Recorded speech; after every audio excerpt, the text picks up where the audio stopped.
Bonjour, nous sommes ensemble aujourd'hui pour parler d'un principe et d'un concept extrêmement important en grammaire française, c'est le concept de la concordance des temps. Alors, la concordance des temps nécessite, avant que nous rentrions dans le vif du sujet, nécessite une connaissance et une maîtrise des deux systèmes temporels en conjugaison française. Le premier système, c'est le système du présent. Et pour comprendre le système du présent, il faut utiliser la technique de la ligne du temps. Voilà.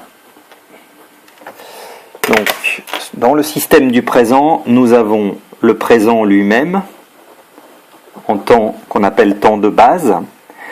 Pour parler d'une action antérieure au présent, ce sera le passé composé.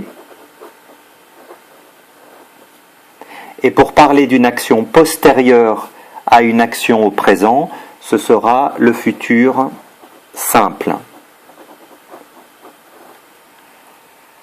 Et ce même futur simple aura, lui également, une antériorité propre qui est le futur antérieur.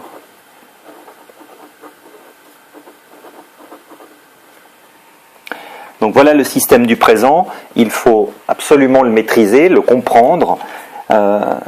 Donc je précise que l'action de base est au présent, d'accord ? Toutes les actions sont dans le système du présent. Pour parler de l'action de base, ce sera le présent classique. Pour parler d'une action qui a eu lieu avant celle au présent, ce sera le passé composé.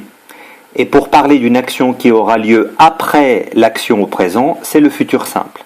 Et ce même futur simple aura également sa propre antériorité, qui est le futur antérieur. Donc ça, il faut bien le comprendre, bien le maîtriser, pour pouvoir appliquer cette fameuse concordance des temps. Donc le deuxième système, c'est le système du passé.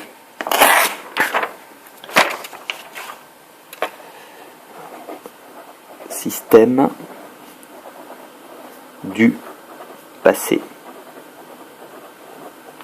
Donc pareil, la même chose avec la fameuse ligne du temps.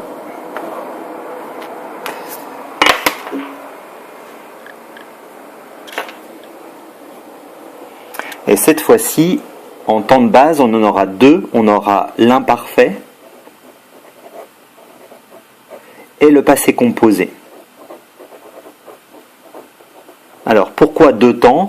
Parce que l'imparfait est réservé à l'action qui dure, donc toujours passé, puisqu'on est bien dans le système du passé.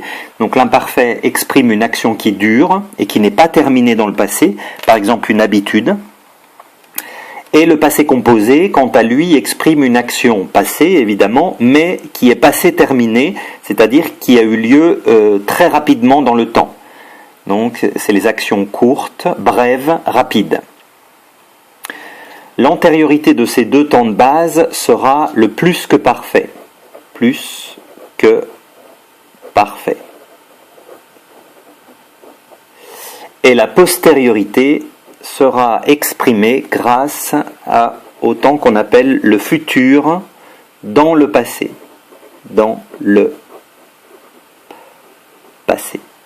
Alors, qu'est-ce que c'est que ce futur dans le passé ? Il est aussi appelé conditionnel, puisque c'est la forme, c'est ni plus ni moins que la forme du conditionnel.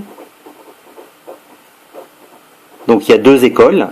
L'école qui appelle cette postériorité le conditionnel avec une notion de futur dans le passé. Et il y a l'école, telle que la mienne, qui appelle ça directement le futur dans le passé. C'est beaucoup plus clair. Par opposition au futur qu'on a vu tout à l'heure dans le système du présent.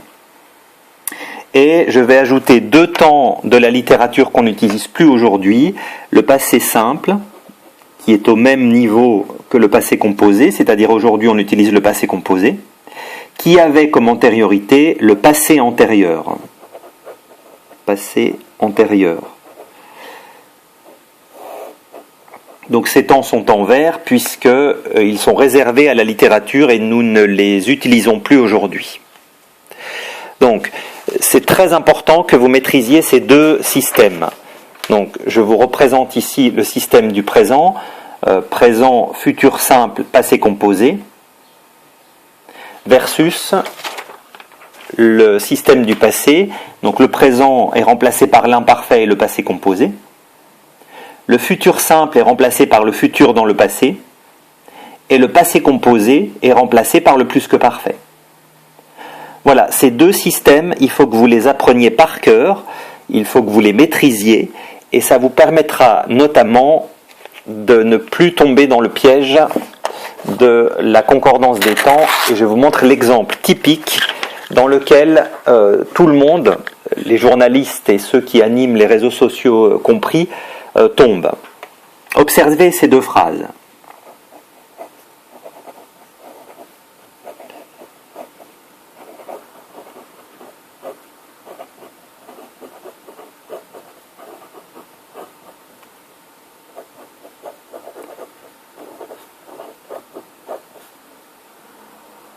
Pardon, je me trompe, pardonnez-moi.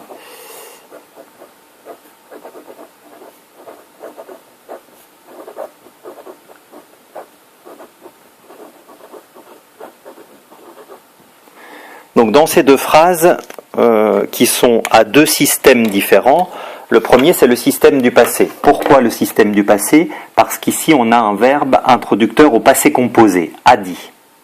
Donc ici, grâce à ce temps, on a la preuve que la phrase est au système passé.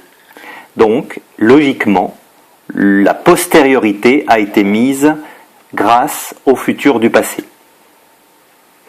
Par contre, si vous prenez la même phrase au système du présent, c'est-à-dire le présent ici, il me dit, présent, vous devrez mettre le futur simple, viendra, puisque nous sommes dans le système du présent. Et il n'est pas rare de lire « il m'a dit » qu'il viendra. Donc évidemment, cette phrase est un non-sens. Cette phrase contient une erreur de syntaxe, c'est-à-dire la concordance des temps n'est pas respectée. Le passé composé n'est pas compatible avec le futur simple, puisque nous l'avons vu précédemment dans les deux systèmes du temps, le passé composé n'est pas sur la même ligne du temps que le présent, que le futur, décidément, je vous dis n'importe quoi. Donc, passé composé avec le futur n'est pas possible, donc viendra ici un futur n'est pas possible, il y a une incompatibilité entre le passé composé et le futur simple. D'accord ? Si on reprend la ligne du temps du système du présent, du passé, puisqu'ici a dit est au passé composé, donc on est ici sur la ligne du temps, et il m'a dit à ce moment-là du temps qu'il viendrait plus tard. Donc ici le plus tard c'est la postériorité, donc c'est bien le futur dans le passé qu'on doit mettre, et non pas le futur simple. D'accord ? Donc, j'espère avoir été suffisamment clair, même si j'ai fait quelques erreurs. Je vous demande toute votre attention, soyez très prudents avec cette concordance des temps, c'est la source de nombreuses erreurs de syntaxe, et je suis à votre disposition pour en discuter dans le cas où vous auriez des questions. Je vous donne rendez-vous pour une future leçon.